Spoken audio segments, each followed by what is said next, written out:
Hello and welcome to the Max Bernier Show. Today I have the pleasure to have with me Rocco Galati. He is a constitutional lawyer in Ontario and has been practicing law for 31 years.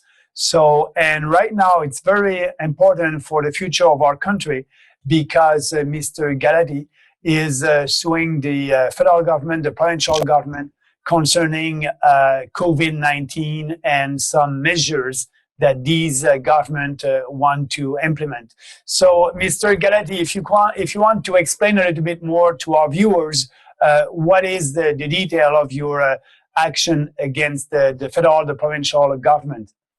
Okay, thank you, Mr. Bernier, for having me today. On July 6th of this year, I filed a 191-page statement of claim in the Ontario Superior Court suing the federal, provincial, and the municipal government for their COVID measures. In a nutshell, what the lawsuit wants, we're not seeking money, we're seeking declaratory relief to declare certain things.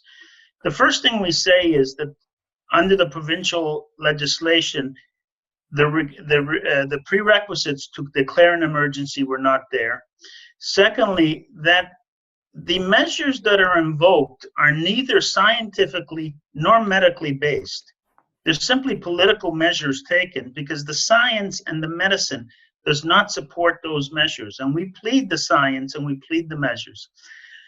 There's been an overreaction of the measures which have inflicted constitutional rights, the right to free thought, assembly, association, the right to life, liberty, and security of the person, and the infringement of equality rights, especially for the physically and neurologically disabled, and as importantly, the aged population.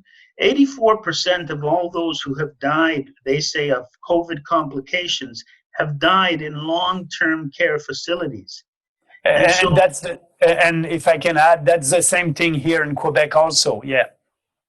In Italy, it was 96%, for instance. So older people, the seniors of this country who've contributed their entire life to this country are meeting an end they don't deserve. So Jane in room 2 can visit John in room 3. They can't have their family visit. They're so restricted, and they're actually dying more from the measures than they are from any influenza or COVID virus or SARS-CoV-2 virus. So all these measures infringe our constitutional rights, and there is no justification because the government cannot justify these measures scientifically or medically. In the statement of claim, we cite over 43 world experts who from the first 2 weeks have said these measures are unwarranted, they're not justifiable, yet YouTube, Facebook, and the CBC, Radio-Canada, censor these voices. 3 of them are Nobel Prize winners in their field, yet their messages get taken down as, quote, misinformation. We have a totalitarian imposition of measures that are psychological, but no less devastating as if these were military measures on the ground. When you're speaking about certain measures, are you thinking about mandatory mask and the lockdown and everything that happened right now, that the population are, when they are listening their government, they have to have a mask in public places and also in the public transportation in Montreal and in certain cities. They have regulations at the municipal levels that are asking people to wear a mask. So the measures that you are against, are they these kind of measures? Yes. They're the compulsory masking, the congregation of people, and the distancing. Because for the first 4 months in Toronto, for instance, in our public transit system, we have 1.5 million people using the subways and the buses. There was no masking and there was no social distancing. All of a sudden, after 4 months, we have these vicious masking requirements through all the municipalities. But it goes beyond that, Mr. Bernier, in this sense. Just over a week ago, the provincial government in Quebec announced that through blockchain technology, they're going to assign everybody a number identity, and you have to mount your driver's license, your health records, your bank accounts, your credit cards, all on that one numeric identity that any government official can access. That's a totalitarian state. And that's got nothing to do with COVID. Nothing absolutely to do with COVID. And now even in Toronto, if I want to get a slice of pizza, I have to produce my medical records and identity. Well, that's ridiculous. And this is being done. Now, if you look at what happened today in Australia, Australia has the lowest COVID numbers in the world, and yet now you need South African apartheid-style written permits to walk the streets of Melbourne in a few days. You know, this is basically a concerted globalist agenda. We're losing our rights. And I ask people, you know, if you don't have the wherewithal to research the science, the medicine, or even the law, just use your common sense and ask yourself, are the political and policy choices that the governments are making in Canada, do they make sense? For instance, does it make sense that a local hardware store, clothing store, shoe store had to close down, yet Walmart, Costco, the big corporations, they could sell everything under the sun because they had a corner of their store was selling food? And now you have a point there. You have a point there because I said previously that every business is essential, and the government, the government was picking winner and loser. They were the one who decided which kind of store can be open during that lockdown, and I think it was unfair. So, are you having that argument also in your lawsuit? Yes, we seek a declaration that the irrational and illogical closure of business is an unlawful search and seizure contrary to the charter.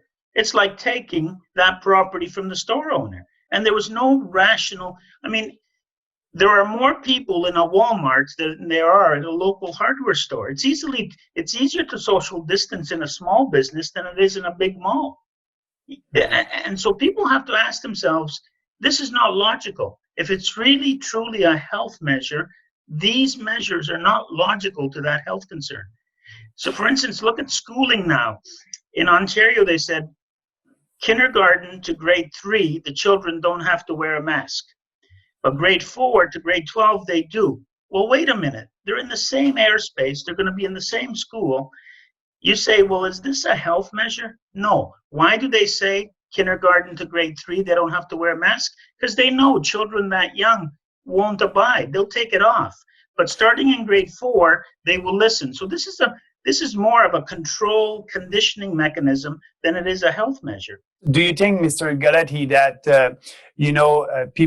some people are saying, you can try to win your action against the federal government and the provincial government, but at the end, they can do it because under the Charter of Rights, there's a sentence saying that that must be we can limit some rights if it's reasonable in a democratic society. Do you think that would be a little bit hard for you to prove your case? No, because under that Section 1, they have to show that it's demonstrably justified in it, and the onus is on the government to prove that their measures are logical, rational, and don't overreach. They can't be bigger than the problem they're trying to solve. So I feel confident that they won't meet that test. Furthermore, Mr. Bernier, there are certain constitutional rights that are at play here that predate the Charter. So if people are familiar with Quebec, for instance, the Roncarelli case, the Seymour case, before the Charter, the Supreme Court recognized the right to assemble, the right to thought, to religion, and the right to be free of restricting your liberty through habeas corpus.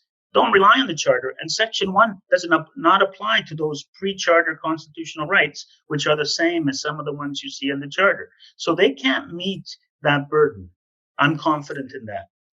And to prove that on your side, you'll have some expert or medical expert that will say the opposite of what we are hearing from people from the government, the expert for the Definitely. government.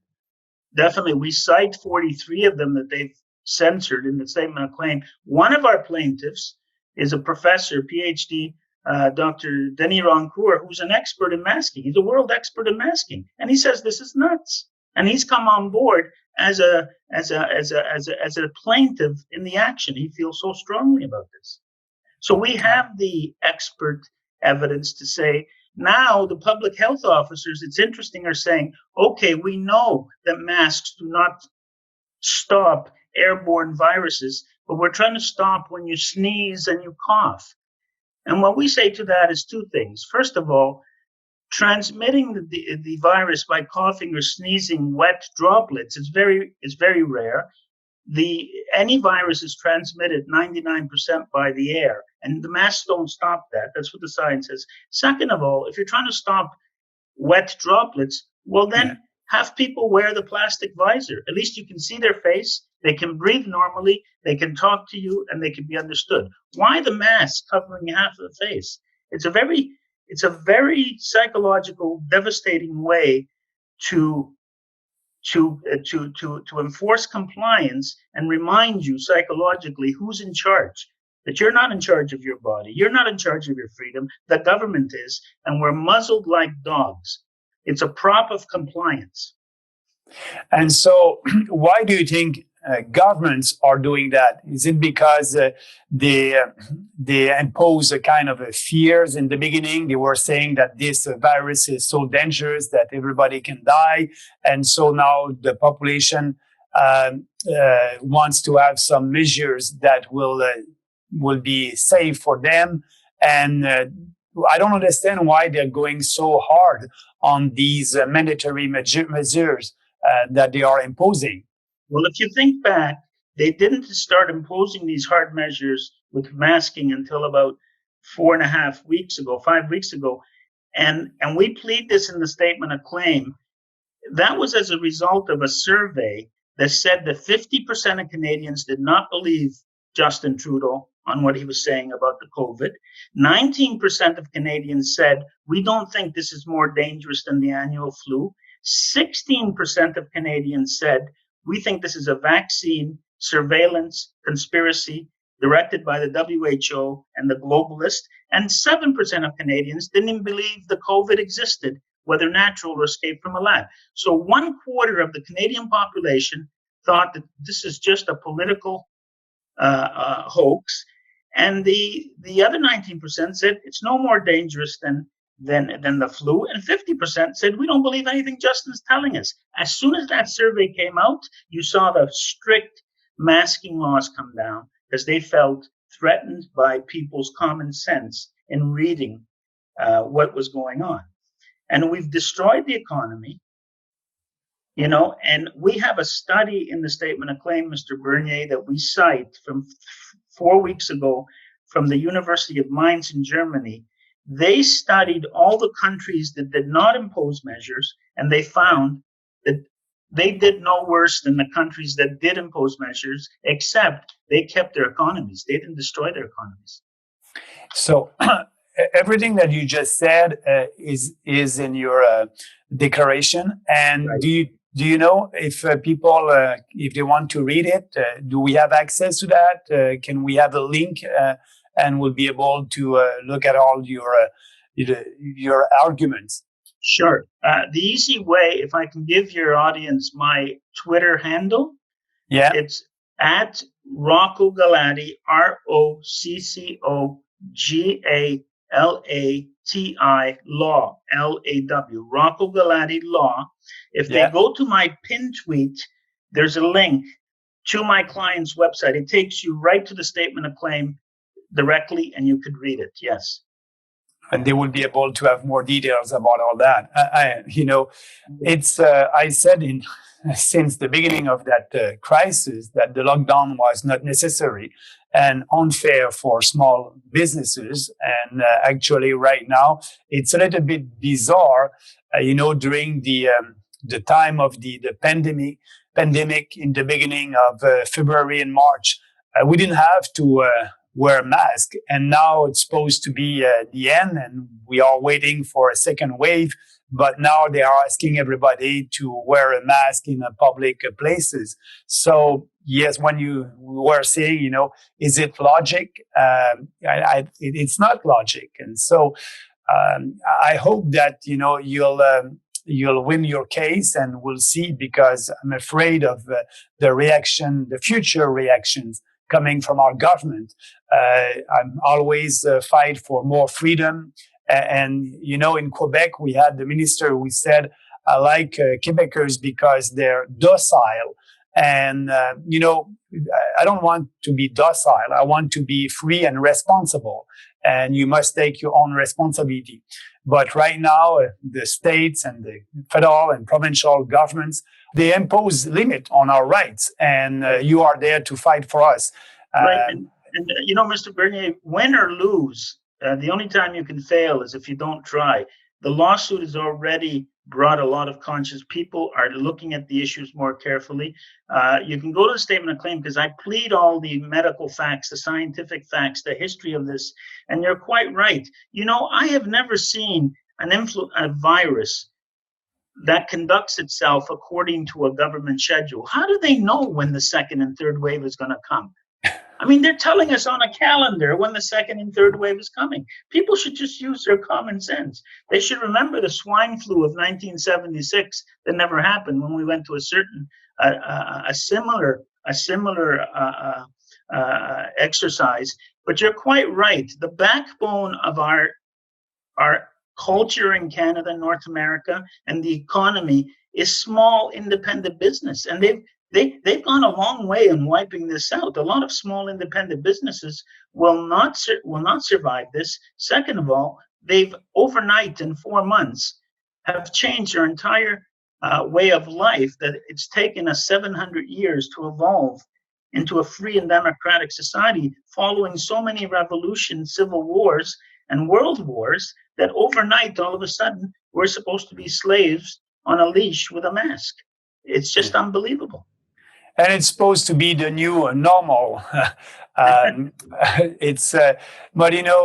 we are there to inform people, and the most important, we cannot count on the government to solve all your challenges, and you must count on you. And I think in the beginning we must protect the older people, and that's what the government did not do in Quebec and also in Ontario, and that's why now they try to do everything to be sure that this virus won't come back. But we don't know. We just have to use our common sense, and Right. I'm very pleased that you are fighting against that kind of tyranny. I can say that, imposing a mandatory mask to people when they are in perfect health. It's a little bit too much, but we'll see what will happen. And we'll keep, I hope I'll be able to have an interview with you next time. When do you think it will be, you'll be in front of the court this fall or next year, or? Well, I'm preparing the injunction against the masking, and I hope to file before the end of this month. And the earliest date I can get in the court, I'm going to stop the masking in the city of Toronto and at the schools in Ontario.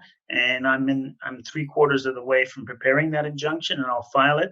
Obviously, it's up to the courts to give me the quickest date they can. But the courts have been tied up too. That's the biggest damage, in my view, not because I'm a lawyer, is they have suspended Parliament.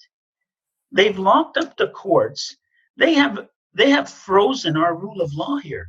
We're living in a dictatorial environment right now. It's ruled by prime ministerial decree and the ministers. The Parliament has basically been suspended, and the courts are just afraid, and they're closed. They're just starting to reopen in Ontario. Yeah.